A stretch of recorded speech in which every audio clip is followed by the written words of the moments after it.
Lately, I've been feeling like I can't fully control my life. Things are shifting and plans are changing. Something I thought some things I thought were stable, I realized that are not. And if I'm being honest right now, it's been overwhelming.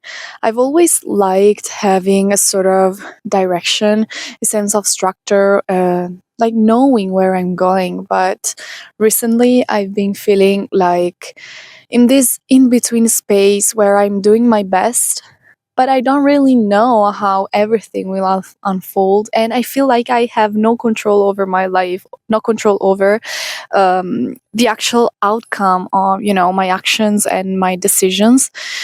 So it made me realize how tightly I've been holding on to my expectations, to all those things, not just to goals, but to specific outcomes, specific timelines, and versions of how my life should be and should look, and how I should be, how I should act. And that's what led me to think about something that sounds almost contradictory in a world like ours, and that was just surrender.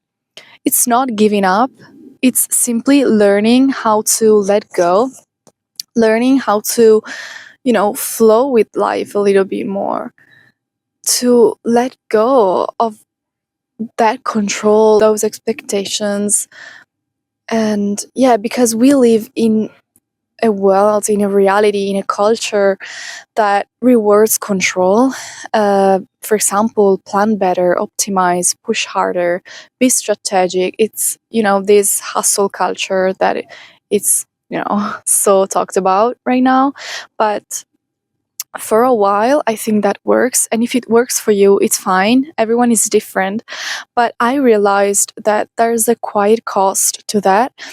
The more I tried to micromanage where I was going in my life, the more anxious I became. Because when reality didn't match the plan, I felt like I was a failure. I felt like I was failing somehow in my life. And I'm sure I'm not the only one that feels this way. So many of us are so exhausted, and we are not exhausted because we are lazy, but because we are constantly trying to force clarity in situations that are still unfolding in some way, that they're still not certain, not sure, and not fully developed. So we are taught that if we just try hard enough, if we just try harder, we can shape everything. But clinging tightly to outcomes often backfires, and this creates tension, and tension blocks flow. That's what I learned. So I'm not talking about giving up, because at first I can understand that surrender sounds like weakness. Maybe it sounds like giving up ambition, giving up your goals, your achievements. It feels like settling, but I can assure you it's not. So you put everything you can, you put all your effort and energy into things, but you won't fight reality. You won't fight the flow of life. You won't stop the flow of life, because stopping the flow means stopping life, stopping beautiful miracles from happening. So surrendering is active. It's conscious. It's choosing to align with the present moment instead of arguing with it. And I've noticed this in my own reality, in my own life recently. When I obsess over what if it doesn't work out, I feel stuck. I feel like I'm in a cage and I want to break free. But if I focus on what I can actually do today, without attaching it to a rigid future, to rigid expectations and rigid outcomes, something shifts. I feel like I'm lighter. I feel like I'm clearer and less desperate. Psychology calls this the flow state. Flow happens when you're fully immersed in something, in what you're doing, And then you don't even focus on the external reality, what happens around you. And it's not performing for an imaginary audience, it's just engaging in something. And when I've felt the most grounded recently, it hasn't been when I had everything figured out, but it's been when I was fully present in the activity I was doing. For example, studying, it could be creating, having a deep conversation with someone, or walking outside. Because flow quiets self doubt. It reduces overthinking and it brings you back to the present moment. And if you haven't read it, read The Power of Now by Eckhart Tolle. We give it for granted, but the present moment is actually so important and so gold. Yeah, it's lost gold. So, neurologically, when we enter flow, the brain reduces the activity in the frontal lobe, in the frontal areas that are the regions that are associated with self-criticism and future anxiety and that obsession over controlling everything. So that's why it feels freeing, and you're not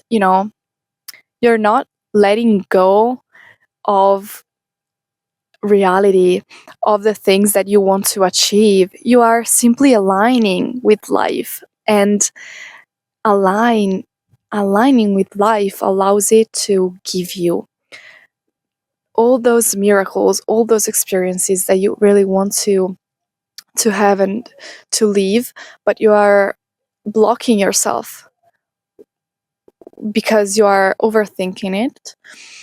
So what does surrender look like in real life? For me, it's looked like small things. For example, catching myself when I spiral. That's key. And gently bringing attention back to center, back to what's actually in front of me. And also reframing this isn't going how I planned, into this is information, this is transformation. It's a constant flow, it's a constant change, and accepting it as it is. And maybe the hardest one is letting go of the timeline. I can still have direction, I can still care deeply about my goals, about my achievements, about things I want to do in my life, but I'm learning to separate effort from attachment. And that's important, because to show up fully and release the need to control how it unfolds, it's actually to accept life and say yes to life and say yes to all the miracles and everything that life throws at you and gives you. And you are open to receiving it if you show up, if you are in the present moment, and if you let go of that control, of that obsession over control. So of course uncertainty is uncomfortable, especially if you're someone like me who likes structure. But I'm starting to see something. The moments where I've grown the most weren't the moments where everything was predictable.